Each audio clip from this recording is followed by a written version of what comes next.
Hello aspirants. आज के इस वीडियो में हम एफकैट के रिलेटेड सारे जो भी क्वेरीज हो सकती हैं किसी भी एस्पिरेंट को वो क्लियर करने की कोशिश करेंगे एंड आई विल टेल कि इसका एग्ज़ाम पैटर्न कैसा होता है, इसका सिलेबस कैसा होता है। So let's get started.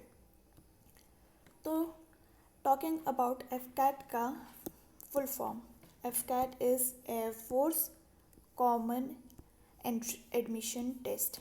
ठीक है, इसको कंडक्ट कौन कराता है? तो इसको कंडक्ट कराती है हमारी इंडियन एयर फोर्स। ठीक है, एंड सिलेक्शन का प्रोसीजर होता है कि पहले तो आपका रिटन एग्ज़ाम होगा, उसके बाद आपका एसएसबी का इंटरव्यू होगा, पर हम इसको एएफएसबी बोलते हैं बिकॉज ये एयर फोर्स कंडक्ट कराती है। Then we have medical test followed by merit. ठीक है, तो इसमें दो तरीके के पेपर्स होते हैं, दो तरीके के in the sense two papers होते हैं। अगर आप एक नॉर्मल मतलब ग्रेजुएट हैं then you have to have AFCAT exam, but अगर आप एक इंजीनियर हैं and you want to go for engineering post तो आपको इसके साथ ईकेटी एग्ज़ाम देना पड़ेगा। ठीक है, ईकेटी इज़ इंजीनियरिंग नॉलेज टेस्ट। ये हाँ, तो ये कंपलसरी सबको नहीं है, बट ये वाला पेपर सबके लिए कंपलसरी है। ओके, एंड अगर आप जैसे कि आपको दोनों पेपर में अलग अलग क्वालिफाई करना होता है, बट बाय चांस अगर आप इसमें क्वालिफाई नहीं करते हैं डिस्पाइट कि आप इंजीनियरिंग फील्ड में जाना चाहते हैं and you clear AFCAT exam, फिर भी आपकी एएफएस भी आएगी।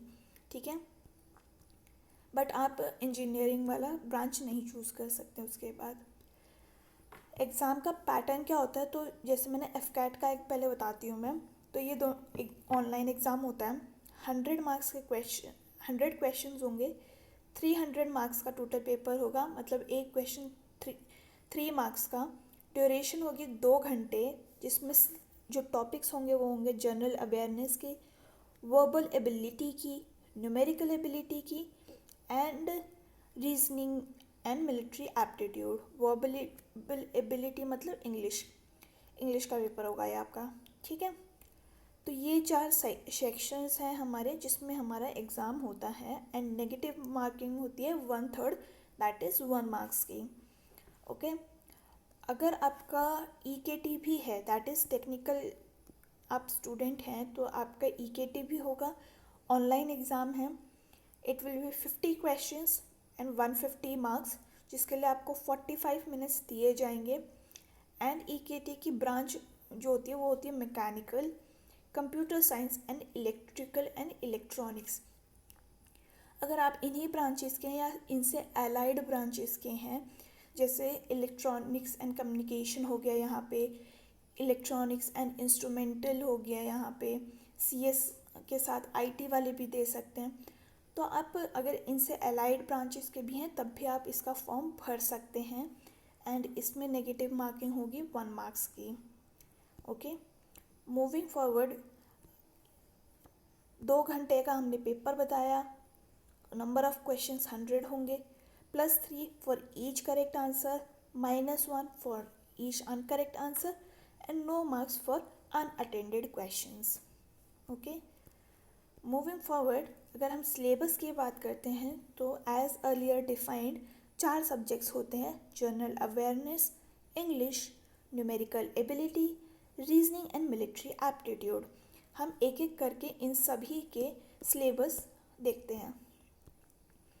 तो जनरल अवेयरनेस के लिए हमारे पास है history, sports, geography, art and culture, current affairs, politics, civics, environment, defence and basic science. ठीक है, अब अगर आप इसका प्रीवियस पेपर्स देखते हैं, it is a online exam, तो आपका सच प्रीवियस पेपर्स नहीं मिलेंगे, बट अगर आप किसी से पूछते हैं जिसने पेपर दिया है तो आपको पता चलेगा कि इसमें कुछ क्वेश्चंस ना परमानेंट होते हैं। जैसे कि मैं अगर आपको बताऊं तो इसमें एक बुक्स का क्वेश्चन पक्का आएगा, books and authors I mean. Then we have 1 question जिसमें कंट्री एंड उसके कैपिटल्स पक्का पूछा जाएगा। ये इसमें भी आ सकता है या फिर आपको रीजनिंग में भी दे सकता है। जैसे कि अगर दे दिया इंडिया का कैपिटल है, मतलब India is to New Delhi, then कोई भी एक country Bangladesh is to what, तो ऐसे करके आपको दे देगा। ठीक है, तो न्यू दिल्ली ये हो गया। देन एक क्वेश्चन है इसमें जो हमेशा बनता है, वो हो गया अवार्ड्स के ऊपर। एक क्वेश्चन है जो हमेशा बनेगा स्पोर्ट्स की टर्म्स के ऊपर। ठीक है, तो आप इसको प्रिडिक्ट कर सकते हैं। It is not that much unpredictable, but इसका सिलेबस बहुत वास्ट है। मूविंग फॉरवर्ड, अगर हम बात करें इंग्लिश की, तो we have comprehension, basic grammar, fill in the blanks, tenses, error detection, sentence completion, synonyms and antonyms, vocabulary and one word substitution. One word substitution की मैंने पूरी की पूरी प्लेलिस्ट डाली हुई है। I will pin that in description as well as in comment section, तो आप ज़रूर से उसको चेक कर लीजिएगा। ठीक है, तो ये वाला आपको काफ़ी सारी प्रैक्टिस करनी पड़ेगी and it is comparatively easy on the side. Moving forward, अगर हम बात करें numerical ability की, तो we have decimal and fraction, simple interest and compound interest, time and distance जिसमें हमारे trains के question बनते हैं, boat and stream के question बनते हैं, race के भी question बन सकते हैं. Then we have percentage, ratio and proportion, time and work, average, profit and loss.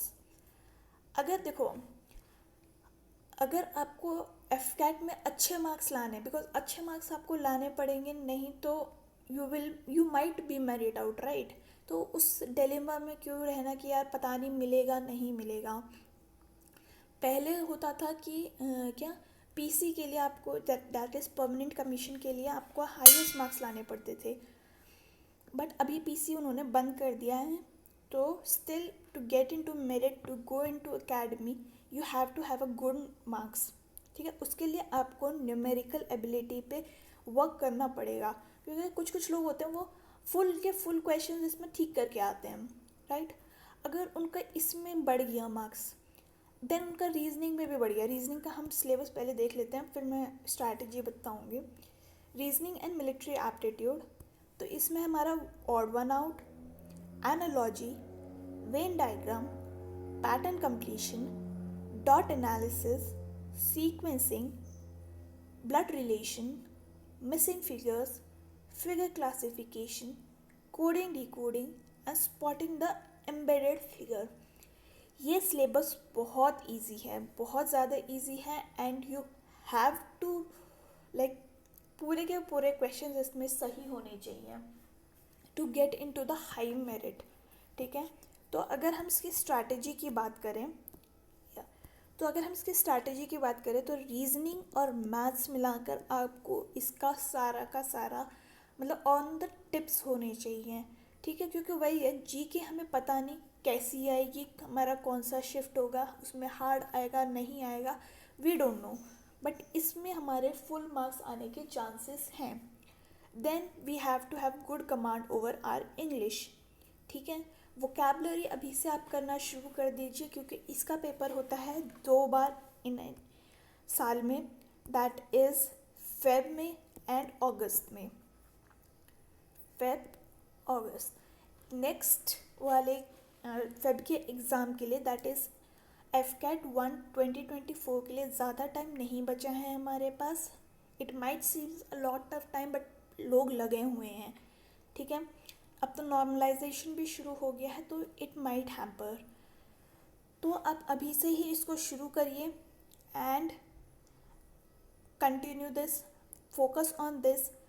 Maths की मैंने 1-2 वीडियोस डाल दी हैं, रीजनिंग की मैं जल्दी ही शुरू कर रही हूँ, इंग्लिश की मैंने ईडियम्स डाल दी है एंड वन वर्ड सब्स्टिट्यूशन का डाल दिया है। जीके के क्विक रिवीजन की वीडियोस मैं डाल चुकी हूँ, एंड ट्रिक्स भी मैं जल्दी ही लेकर आऊँगी। तो ये सारा था एफकैट के बारे में। आज के लिए इतना ही, हम फिर मिलेंगे विद अ न्यू वीडियो। तब तक के लिए थैंक यू एंड जय हिंद।